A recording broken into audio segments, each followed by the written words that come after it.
Chapter 6: Renaissance in India. In India, the age of Renaissance began in the 19th century. The Renaissance was a broad movement that brought about the transition of India from the medieval age to modernity. The movement manifested itself in many fields such as social, political, religious, economic, and cultural. Let us study the movement in this lesson. Indian Renaissance. Educated Indians began to realize that the excessive importance given to religious rites, rituals and customs, superstitions, casteism, social hierarchy, as also the lack of the spirit of scientific inquiry had arrested the progress of Indian society. They realized that India had lost her freedom mainly due to the backwardness of her society. They began to think about how the social ills and evil tendencies could be removed in order to bring about the nation's progress. They began to express their views about how to transform India into a modern nation. This intellectual awakening in India of that period is called the Indian Renaissance. This intellectual awakening began with the middle class that had received Western education. They assimilated new ideas and values through the knowledge they gained from the West. Reform regarding women. The condition of women at the beginning of the 19th century was miserable. They did not get an equal treatment. They were denied education. They had no economic and social rights. They were victims of evil practices such as female infanticide, child marriages, marriages of young girls with aged men, dowry system, sati, tonsure, prohibition of widow marriage, and so on. The movement for reforms regarding women addressed these issues.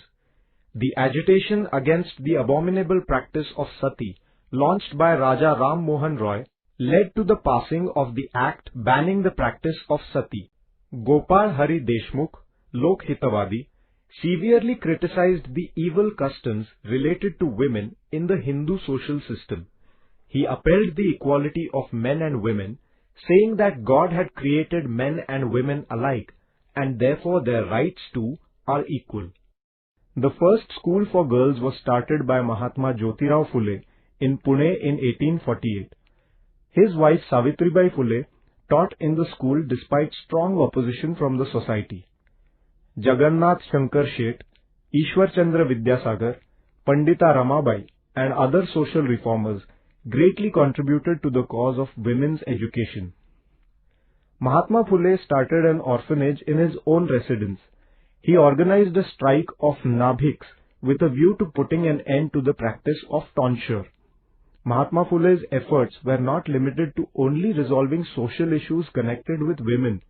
He endeavored to change the male chauvinistic attitude that belittled women.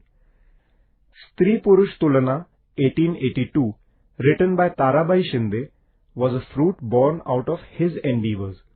Tarabai, who belonged to a rural Marathi family in the Buldhana region, upheld the rights of women in fiery words. Ishwar Chandra Vidyasagar, Vishnu Shastri Pandit and Viresh Lingam Pantalu made great efforts to obtain recognition for widow marriages. Gopal Ganesh Agarkar strongly objected to the attitude that confined women to kitchen and child rearing. He was of the opinion that boys and girls both should be given the same education. He strongly asserted that a woman should be able to move about in society as freely as a man.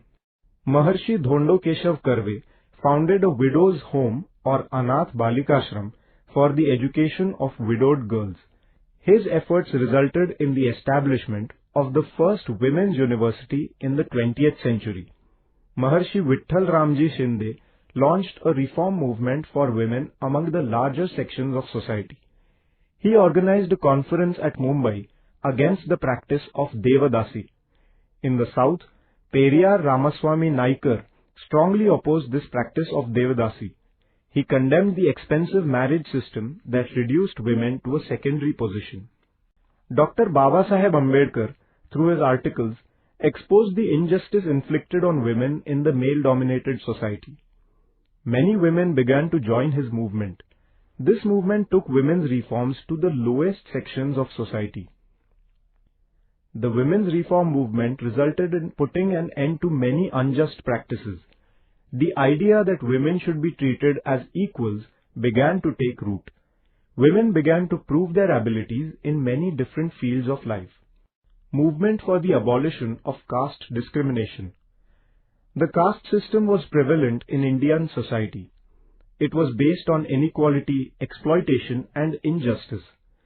The social reformers realized that the barrier of the caste system should be removed in order to bring about the progress of the country.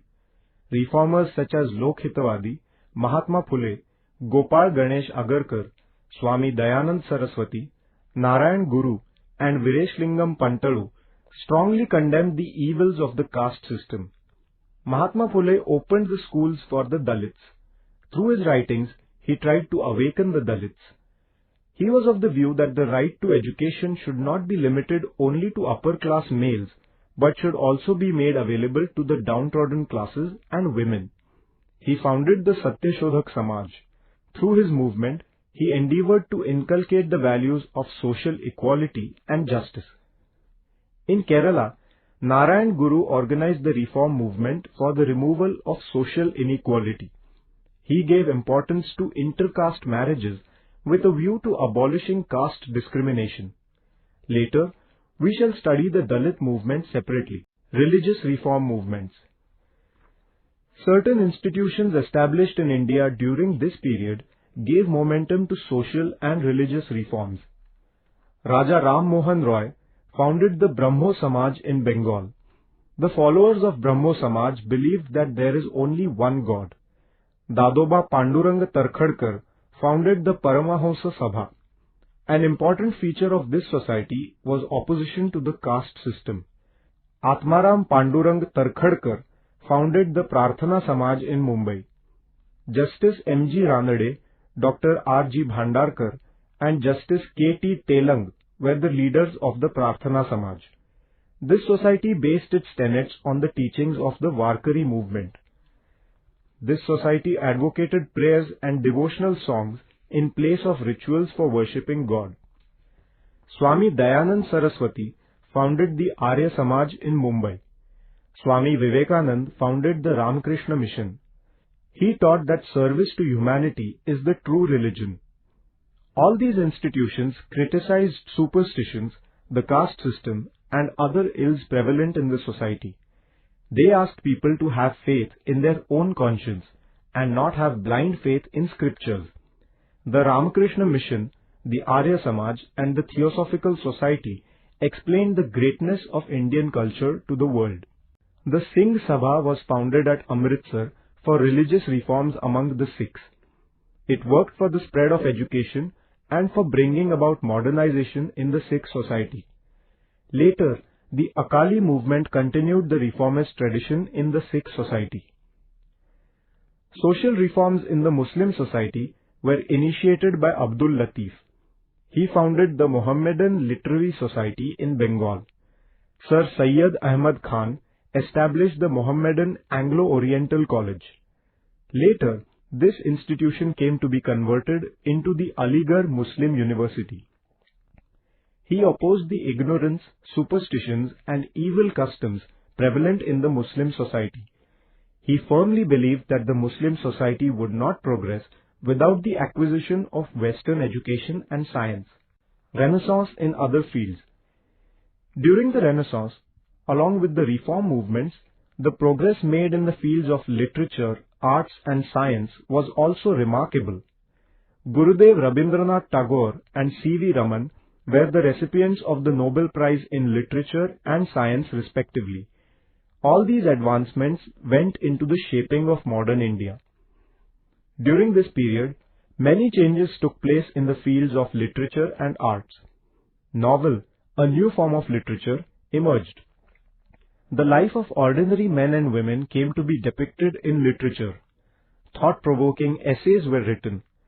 Subjects like the beauty of nature, love for the nation, and human feelings found place in the literature of the regional languages. Inspiring stories and novels giving the message of freedom were written. Thoughts about social reforms came to be expressed in literature. Women too began to write in this period. Their writings expressed the female psyche effectively. New journals, newspapers, and magazines became vehicles of social reform and political awakening. As in literature, noteworthy progress was also made in the field of arts. Music became more people-oriented. It was used even in the national movement. In Marathi, music-based plays came to be staged. A new style of painting emerged, combining the traditional Indian style of painting with the Western techniques. The Ajanta style, the Mughal and Pahari miniature styles were revived during this period. In architecture, a new mixed style evolved under the influence of the Western style. Many books were written on science. People began to realize the importance of experimentation and scientific outlook for bringing about the progress of the country. This expression of Renaissance is important in the history of modern India. Charged with the ideas of liberty, equality, and nationalism, the reformers started a nationwide movement in the political field. We shall study it in the following chapter.